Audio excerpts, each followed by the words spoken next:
Bonsoir ou bonjour, bienvenue à cette deuxième vidéo pronostic. Alors cette vidéo fait suite à la dernière vidéo. Dans la première vidéo, on a fait les pronostics pour les deux premiers matchs, les matchs du mardi.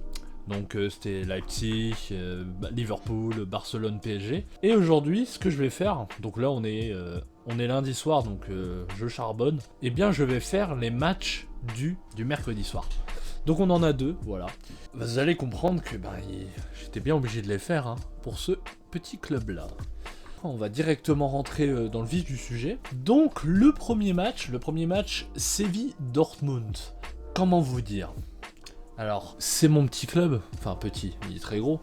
C'est mon club, mais mon club me fait de la peine en ce moment. Mon club ne va pas très bien du tout.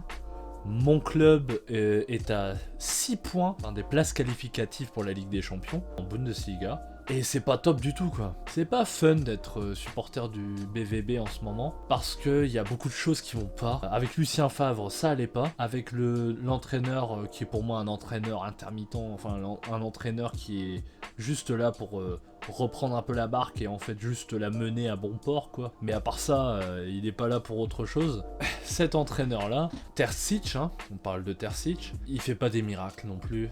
Il est en train de prolonger ce qu'on avait avec Favre. Au moment du tirage, parce qu'il y a toujours ce moment d'attente entre le moment du tirage et le moment juste avant les matchs, où là on a vraiment l'équilibre des forces, etc. On sait vraiment à quoi s'attendre. Je vais vous avouer, au moment du tirage, j'étais content de tomber sur Séville, mais en même temps, quand je vois Dortmund, je me dis, c'est pas gagné. C'est pas gagné du tout même. Dortmund a une défense en carton. Enfin, les joueurs sont pas en carton, là est pas le problème. Les joueurs de Dortmund sont capables de battre n'importe quelle équipe, finalement, quand tout est bien rodé, quand tout est parfaitement mis en place, quand la tactique est bonne, l'entraîneur est bon, l'ambiance est bonne, Dortmund peut battre n'importe qui, vraiment. C'est que Dortmund n'est vraiment pas en forme. Là, le dernier match contre Hoffenheim, ils ont fait 2-2. Ils ont fait 2-2, mais ils pouvaient clairement perdre ce match. Et ils auraient dû le perdre en fait. Et être encore plus loin de la Ligue des Champions, être à 7 points. Je suis désolé, mais contre Séville, va pas falloir chômer quoi. Va falloir tout donner. Va falloir aussi avoir une tactique qui tient la route. Dans les phases offensives, Dortmund, il y a plus de vitesse, c'est plus aussi fluide comme ça a pu l'être l'année dernière ou encore l'année d'avant. Il y a un problème en fait. C'est le syndrome typique de l'équipe qui va s'arrêter devant la surface adverse et commencer à faire tourner le ballon pendant 2 heures jusqu'à se prendre une contre-attaque et se le prendre plein le derrière quoi. Et Erling Haaland, qui est vraiment un joueur excellent, il est extrêmement fort, il est vraiment bon, mais c'est pas lui qui va sauver l'équipe à chaque fois quoi. Faut pas compter sur lui pour mettre 50 buts à chaque fois. Sur chaque match. Puis je veux dire, il suffit de mettre 4 défenseurs sur lui et c'est bon, c'est fini. Bon, 4 défenseurs c'est peut-être un peu beaucoup. De le marquer, de pas le laisser partir en profondeur, d'adapter la tactique défensive pour éviter les espaces dans le dos, ou alors juste éviter de lui donner aussi la possibilité de jouer en pivot. Il est possible de museler Haaland, et quand Haaland est muselé, l'attaque est muette. Et ça va pas, parce qu'une attaque de Dortmund se doit d'être dangereuse à tous les niveaux. Pas seulement le 9, pas seulement l'attaquant central doit être... le buteur doit être dangereux. Ça doit venir aussi des côtés. Parce que Sancho, moi je regarde les matchs, et Sancho cette année, c'est plus du tout le Sancho de l'année dernière. Le Sancho de l'année dernière, il pouvait te mettre des petits ponts, des petites feintes. Je suis en train de les faire, vous voyez pas. Mais voilà, en gros... il pouvait vraiment faire des grosses différences à lui tout seul. Et là...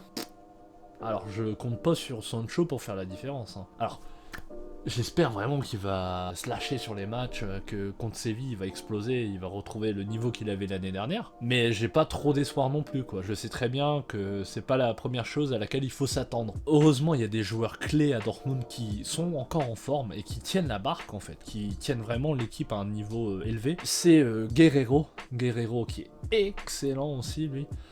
Qui fait des différences aussi bien quand il est en défense sur l'aile gauche ou alors au milieu de terrain. Il est excellent aux deux postes. Ensuite, pareil, il y a Hummels qui tient bien la route aussi. Sans lui, la défense, c'est un gruyère. Parce que Akanji, il est claqué au sol. Mais ce qui est le pire, en fait, dans cette équipe, parce que là, on a cité tout ce qui allait plus ou moins bien. Après, ce qui est aussi très dommage, c'est l'absence de Witsel au milieu de terrain, parce que Witsel, il fait un bien fou quand il est au milieu. Et lui ne sera pas disponible, il sera blessé. Ça va beaucoup fragiliser déjà l'aspect déjà très fragile de Dortmund, parce qu'il avait cette aptitude à récupérer des ballons, à les garder, et en plus à faire des passes en profondeur, ou alors tout simplement à redistribuer des ballons de manière intelligente, rapide et vers l'avant. Tout ça, il n'y a pas d'autre joueur à Dortmund qui sait le faire aussi bien que Axel Witsel, et le fait qu'il soit pas là, ben, c'est dommageable. C'est très dommageable. Ça baisse énormément le niveau général de l'équipe. Et un autre petit problème qu'on a aussi, et encore, je sais pas si c'est un problème parce que c'est vraiment, je crois, le poste le moins bien garni de cet effectif de Dortmund, c'est le poste de gardien. Roman Bürki, alors je sais pas si je suis dur en disant ça, mais pour moi, je l'ai jamais trouvé bon. C'est pas un gardien de Ligue des Champions. C'est le 3e gardien de la Suisse, quoi. Qu'est-ce qu'il fait là? Ce joueur-là n'a rien à faire dans les cages de Dortmund. Enfin, de toute manière, il sera pas au présent au match, il est blessé. Bon. Voilà, il est blessé. Du coup, on le remplace par qui? Par Marvin Hitz. Alors, il fut un temps où Marvin Hitz, quand il jouait à Augsbourg, donc avant d'être acheté par Dortmund, un très bon gardien, quoi. C'était un très très bon gardien, mais le problème, c'est que j'ai plus trop l'impression que c'est un bon gardien. Il est capable de faire des bourdes énormes, il est capable de faire des choses qu'il n'est pas censé faire, et il est aussi capable de te perdre un match, quoi. Sur 2 erreurs sur un match qui te coûte 2 buts, et c'est fini, quoi. De toute manière, le poste de gardien, quand t'es gardien, t'as moins d'occasions de montrer ce que tu sais faire, alors selon les matchs, et c'est pour ça, dans les moments où on va te demander d'être présent, bah il faut l'être, quoi. Et t'as pas le droit à l'erreur. Sinon c'est but. Alors là j'ai beaucoup parlé de Dortmund, hein, forcément, parce que bon, c'est mon équipe. Je vais aussi parler de Séville, hein, quand même, parce que c'est quand même l'adversaire. Eux, ça va plutôt bien. Youpi. Séville va très bien. Je me souviens même plus de la dernière fois où ils ont perdu un match. Le dernier match perdu, ouais, c'était contre l'Atlético de Madrid, quoi.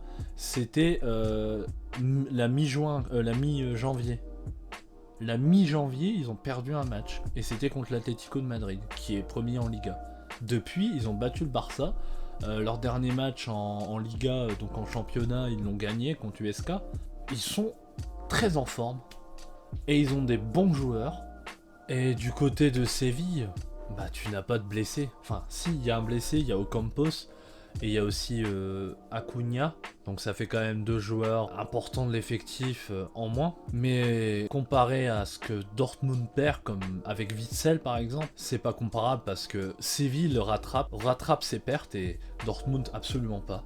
Déjà, il y a un point clé que moi je remarque tout de suite, c'est la défense centrale. La défense centrale avec Koundé et avec avec Diego Carlos, c'est une charnière centrale qui va facilement résister et facilement pouvoir... enfin facilement j'exagère, mais qui va bloquer les attaques déjà pas très bien organisées de Dortmund. Dortmund n'arrive pas à rentrer par exemple dans la défense de Hoffenheim, dernier match où ils ont joué 2-2, ils ont fait 2-2, et bien... Je veux dire que si Hoffenheim arrive à défendre contre Dortmund, alors Séville qui n'a encaissé aucun but sur ses 4 derniers matchs, je veux dire, le calcul il est vite fait. Ouais, après il y a aussi Papou Gomez qui vient en prêt. Il y a Rakitic au milieu qui joue très bien. Il y a Luc De Jong en attaque. C'est une très très bonne équipe. Et c'est une équipe qui est dans sa forme actuelle complètement capable de battre Dortmund. Pour donner mes pronostics pour ce premier match du mercredi soir, Séville-Dortmund. Je vois Séville, ça fait mal de dire ça, gagner le match aller avec 2 buts d'écart, malheureusement. Un nul sur le match retour parce que Dortmund va essayer de revenir. Séville va moins jouer le match retour que le match aller. Et ça finira sur une qualification de Séville pour les quarts de finale. Malheureusement, Bon, je vais pleurer. Enfin, c'est pas encore joué, hein, c'est que mes pronostics, donc on va se calmer. Ça se trouve en fait, Dortmund va les péter 7-0. Bon allez, on passe au prochain match. Va être Porto-Juventus de Turin. Alors là, c'est vraiment le match avec lequel je suis le plus serein quant à mon pronostic. C'est un match quand même très déséquilibré parce que Porto, je les ai vus. Alors je regarde pas la Liga NOS, le championnat portugais, donc je saurais pas dire dans quel groove ils sont actuellement, je préfère le dire. Porto, c'est une très bonne équipe. On a quand même vu que, par exemple, sur le premier match contre Manchester City, ils n'ont pas joué à la baballe, quoi. Ils ont quand même très bien joué. Ils ont montré de très très belles phases offensives. Où Manchester City a eu du mal à défendre, même si le match au final ils l'ont perdu, mais on sait très bien que des fois ça reflète pas forcément tout le match. Mais là, contre la Juventus, avec Cristiano Ronaldo, Cristiano qui est...